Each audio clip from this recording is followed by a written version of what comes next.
Assalomu alaykum azizlar. Bizning Buxoro shahrimizda ilmli, ziyoli, o'z tajribasiga ega bo'lgan shifokorlarimiz juda ham ko'p. Buni o'zingiz ham yaxshi bilasiz. Ayni damda men Kamol Karimovichning klinikalaridaman.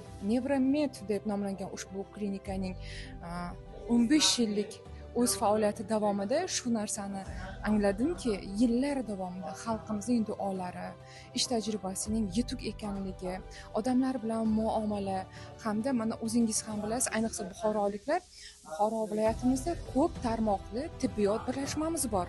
Bu ya'ni xalq tilida obilbanitsa deyiladi. Aynan o'sha yerda ham xirurgiya bo'limida faoliyat ko'rsatadilar.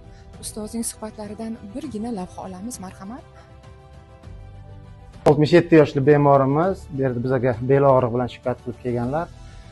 Oyoq og'riq, demak yurganda, turganda og'riq kuchli bo'lishiga, demak bemorda zastarelый переломlari bor L5 da va stenoz и funksional probada rentgen qilib ko'ramiz, stabil yoki instabilligini aniqlab, undan keyin bemorga demak назначение beramiz.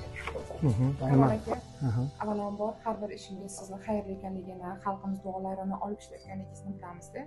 Shunday shifokorimiz bilan biz buxoroliklar faxrlanamiz.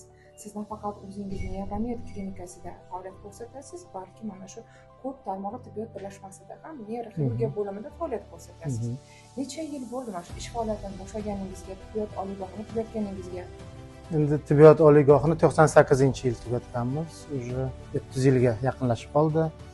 Demak, undan oldin Respublika neyroxirurgiya ilm markazida ishladik. O'sha yerda tibbiyot fanlari nomzodlikni yoqlab, demak, Buxoro viloyatiga kelib, shu yerda viloyat ko'p tarmoq tibbiyot markazida 17 yildan beri bo'lim boshlig'i sifatida ishlab kelyapman. Hozirda 1000 dan ortiq, demak, operatsiyalar bajarganmiz. Yilda 500-600 dan ortiq operatsiya bajaramiz. 20 yildan beri operatsiya qilib, bemorlarni sog'lomlashtirib, xalqni sog'lomlashtirib, demak, ish faoliyatiga yo'naltiramiz. Sizni bilgani, mana qarang, devorga stenka qaraydigan bo'lsak, shuncha sertifikatlar bor ekan, a? Bunda necha yillik sertifikatlar bor endi? Shu 20-30 yillikmi shunda? Ha, bori saqlangani, demak, 20 yildan beri olgan sertifikatlar, yana bor, hali osilmagan sertifikatlarimiz bor. Har doim ustozlarni bir eslasak, bizni ko'rib turib xursand bo'lishadi-da, ustozlaringizni bir yodga olamiz. Mayli. Birinchi ustozimiz Qoriyev Gayrat Maratovich, Yakubov Rahmin Ashurovich ustozlarni qo'lida tahsil olganmiz. Hozir ham borlarmi? Hozir yo'q, Qoriyev Marat Hikmatovich olamdan o'tganlar. Yakubov Rahmin Ashurovich hozir Amerikada, Nyu-York shahrida yashayaptilar. Gaplashib turasiz? Gaplashib turamiz.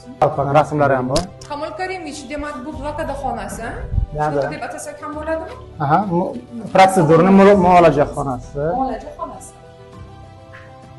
Bu yengil formadagi blokadami shunda? Da, paravertebral blokada qilamiz bemorga. Demak, bemorda qanchadan beri og'riq? Bir haftadan beri kuchli og'riq, ham lecheniyalarni olganlar, poliklinikalarida, ham og'riq o'rchilarni olganlar, demak, og'riqlar o'tmagan. Shunda demak, ko'krak sohasida TH4, TH5 sohasida, demak, disk uchrasi mavjud va shu yerda demak kuchli og'riq bor hozir. Paravertebral blokada qilamiz va bemorning shu holatda og'riq oladi. Do'stlar, bilasizmi, har bitta klinikada o'zining maxsus xonalari bo'ladi. Bu ham eng yaxshi qulay xonalaridan biri. Mana o'zingiz ham guvoh bo'lishingiz mumkin. Ko'rib turganingizdek dam olish joylari, yosh kavatlari va albatta yuvinish xonalari ham bor. Top-toza. Kelgan bemorlarimiz bilan gaplashamiz. Bugun kelganmisiz, opa? Assalomu alaykum. Assalomu alaykum. Yaxshimisizlar? Rahmat. Bugun keldim-man. Bu yerga o'zimni o'quvchim Shahlo Botirimdan yubordilarki, shu vrachning oldilariga borib bir konsultatsiya olib keling ustoz deb. Shu uchun kelgan edim.